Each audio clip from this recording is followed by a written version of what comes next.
नमस्कार मित्रांनो, तर सध्या हे तुम्ही डाळिंबाची रोपे बघत आहात. 2 महिने वय आहे यांचं. सध्याला गवतही वाढलेलं बघत आहात. तर अशा पद्धतीने बघा ही डाळिंबाची रोपे तुम्हाला दिसत आहेत.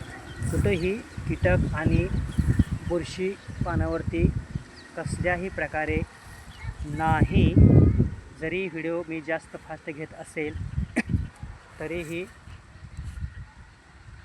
तुम्हाला कुठल्याही प्रकारे बुरशी आणि कीटक, आळी वगैरे असा कुठलाही पार्टी या झाडावरती दिसत नाही. गवत भरपूर आहे मित्रांनो. गवत वाढण्याचं कारण सध्याची जी सध्याचं जे वातावरण आहे त्यामुळं. तर मला जेवढं शक्य आहे तेवढं मी दाखवते तुम्हाला. सांगायचा उद्देश आहे तो मी सांगणारच आहे. पण अगोदर हे रोपं बघून घ्या.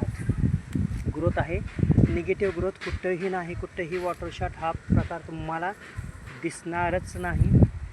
पूर्णपणे ह्याच्या जे ग्रोथ आहे ते तुम्हाला शेंड्यावरून दिसते की वाढलेली आहे. ते अतिरिक्त वाढत नाही आहे मित्रांनो. त्याचा पेरा हा छोटा पडत चाललेला आहे. छोटा पेरा पडत पडत हे झाड वाढत असल्यामुळं मित्रांनो हे झाड अतिरिक्त प्रमाणात वाढणार नाही.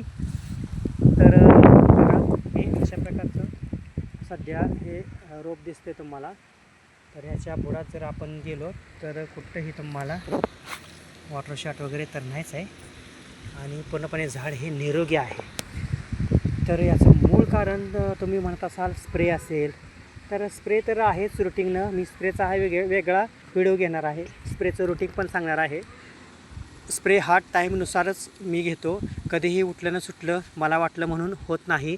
टायमिंग ठरलेला असतो, दिवस ठरलेला असतो आणि ते रुटीन आजपर्यंत मोडलेलं नाही. पुढचे 6 महिने ते कुठल्याही परिस्थितीमध्ये ते रुटीन मोडणार नाही, तसंच राहणार आहे. मग मला नक्की ह्या व्हिडिओमध्ये काय सांगायचं आहे तर मित्रांनो, ह्या व्हिडिओमध्ये मला एकच सांगायचं आहे की याला जेव्हा हा जो डेरा आहे या डेऱ्यामध्ये या डेऱ्यामध्ये जे घटक गेलेले आहेत त्यामुळं या झाडावरती आतून एक प्रतिकारशक्ती तयार झालेली आहे. तर त्यामध्ये नक्की काय आहे तर मित्रांनो, सिलिकॉन हा एक महत्त्वपूर्ण घटक आहे. तो मला यामध्ये मी घेतलेला आहे. तर सिलिकॉन बरोबरच fulvic acid, folic acid, amino acid, citric acid, IBA अशा पद्धतीनं घटक घेऊन पूर्णपणे मायक्रोन्यूट्रॉन्स सल्फेट फॉर्ममध्ये आतमध्ये 2 वेळा इंजेक्शनद्वारे ड्रिचिंग डायरेक्ट खतामध्ये गेल्याचा परिणाम असा मला दिसतो आहे की झाडाची प्रतिकारशक्ती आहे आणि ह्या पानावरती एक लेअर झाड तयार होते सिलिकॉन सारख्या घटकामुळे. म्हणून गवत असूनही तुम्हाला कुठल्याही पानावरती कुठलाही बुरशीचा डाग वगैरे सोडाच, साधं थ्रिप्स वगैरे चाटणं प्रकार वगैरे तुम्हाला कदापि दिसणार नाही, कुठंच दिसणार नाही. मीही काही बागा निवडक फिरण्याचा प्रयत्न करतो, पण बघतो की त्यांनी काही दिवसानंतर घाण साचते आणि मग त्यानंतर ते व्यवस्थित बाग स्वच्छ करण्याचा प्रयत्न करतात.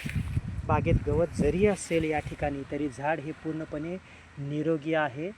त्याला कारण स्प्रे आहेच. पण मला ह्या व्हिडिओमध्ये सांगायचं आहे की स्प्रेपेक्षा जी गोष्ट मॅटर करते तर ते महत्त्वाचं म्हणजे याची बुडातून केलेलं काम.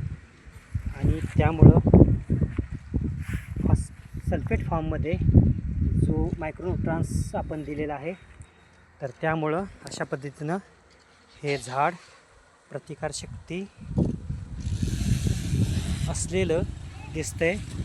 यावरती हा किंवा आता सध्या याचा कुठलाही फोटो जर मी AIला, जेमिनायला किंवा कुठल्याही AI ला जर दिला तर ह्याच्यावरती रोग कुठले आहेत वगैरे म्हणून सांगा, तर तो सांगतो आहे की हे झाड पूर्णपणे निरोगी दिसत आहे, त्यामुळं तुम्ही जे काय रुटीननं देत आहे त्या पद्धतीनंच द्या, ह्याला सर्वसाधारणपणे कशाची गरज दिसत नाही. तर हा व्हिडिओ त्यासाठी होता. आणखी काही व्हिडिओसाठी आपल्या चॅनलला नक्कीच सबस्क्राईब करा. पुढे मी वेगळ्या पद्धतीनं छोट्या छोट्या गोष्टी दाखवत जाईल. धन्यवाद.